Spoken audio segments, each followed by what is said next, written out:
pasalubong mula sa Camiguin ang produktong gawa ng mag-asawang Virgilio at Elena. Pero hindi lamang daw masarap na pagkain ang nakapaloob sa bawat kahon nito, kundi ang kwento rin ng mga natupad na pangarap ng kanilang mga empleyado.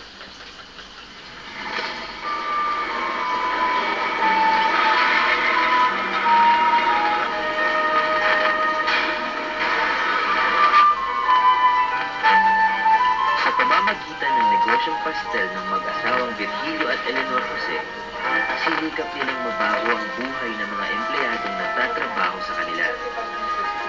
Pero napatunayan nilang habang lumalago ang negosyo, kasabay rin ang pagdami ng problema. Ano po yung yung greatest masasabi niyo po na pain na na-experience niyo po pagdating doon sa yung ginagawa niyo pong business? Niloko kami ng empleyado namin. Ninakawan niya kami ng big sum with all the trust na binigay namin. So, nabaon kami sa utang, pero sa awa ng Diyos, unti-unti bumabalik. Para sa kabila raw ng patong-patong na problema, hindi nalimutan na mag-asawa ang kapakanan ng mga empleyado nila. Kahit naman nagkaganito kami, we make sure na mas una sila. Yung sweldo nila. Ilang buwan pa lamang ang nakalilipas, tila hindi pa nga raw nakakabawi mula sa pinakamalaking pagsubok sa kanilang kabuhayan sina Mang Virgilio at Aling Eleanor. Pero sa halip na itigil ang ilang proyekto para makabawas sa gastusin, pinagpatuloy pa rin nila ang mga ito. Isa na rito ang proyektong pabahay sa mga matatagal ng empleyado. Magandang hapon po. Yes po. Halos 10 taon nang nagtatrabaho sa paggawaan ng pastel ang mag-asawang Mildred at June Beta. Sa tulong ng Vandet, unti-unti nilang ipinatayo ang sarili nilang bahay.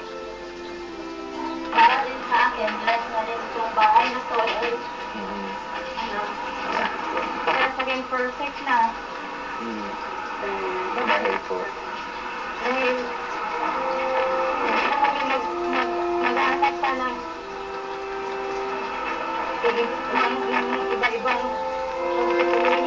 at ito pa ang pinaka-the best na naitulong nila kahit na po na umarap sila sa malaking problema. Pinapatayo pa rin nila itong bahay na to.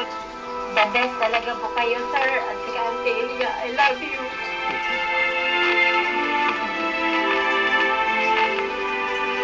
Sa edad na 70, si Mang Fred naman ang pinakamatandang empleyado ng Vandet. Nagsimula siya bilang tagagawa ng karton ng pastel at makalipas ang halos 3 dekada ay nagtatrabaho pa rin siya bilang taga-ayos ng kutsyon ng mga empleyado.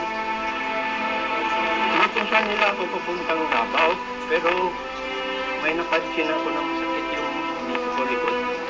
Sabi nila, pilahan daw ako. Inupilahan ako ng doktor. Pumahag naman siya. Kanya, wala na. Paupirahan na lang natin yan si Mukil. Kaya hanggang ngayon, pasalamat ako sa bandit na nabuhay pa ako.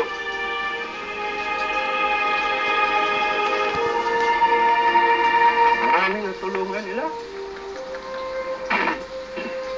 Kaya, salamat ako. Nabuhay pa ako.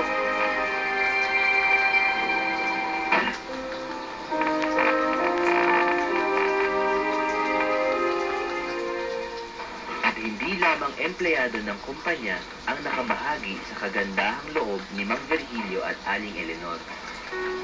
Kahit si Aling Lorna, na 8 taon nang naninilbihan bilang labandera ng pamilya Jose, malaki ang pasasalamat dahil 2 anak niya ang nakapagtapos na sa kolehiyo.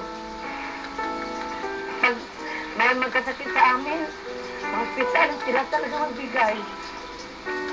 Kaya dito ko magtagal hanggang kaya ko pa maglaba.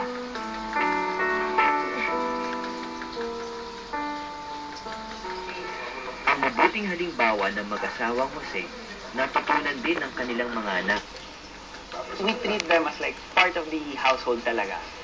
Even yung mga older employees namin, talagang treated as family na, parang kuya na namin, ganon. Ika nga nila, higit sa ano pa mang yaman, ito raw ang pinakamahalagang pamana sa kanila ng kanilang mga magulang. Kung ano yung traits na nakikita naman sa kanila, na-inherit namin. Parang their goodness is their legacy to us. Ano po yung mga maipapayo niyo siguro dun sa mga nag-umpisa pa lang po na businesses? So, yung mga maliit pa lang. Kailangan everyday, you should be a blessing to your kapwa. So yung mga magiging empleyado nyo, katuhin nyo mabuti.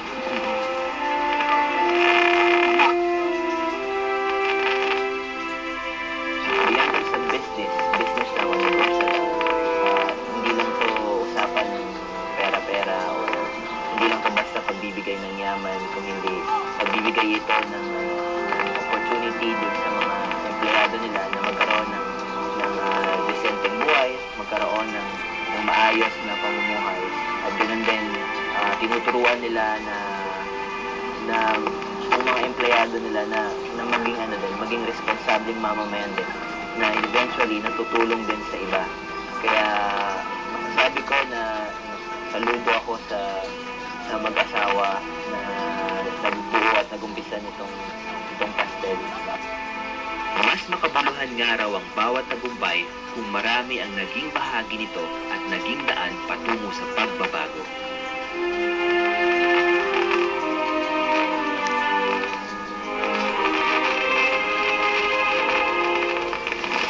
Susunod, ang kwento ng atletang guro ng mga batang kalye.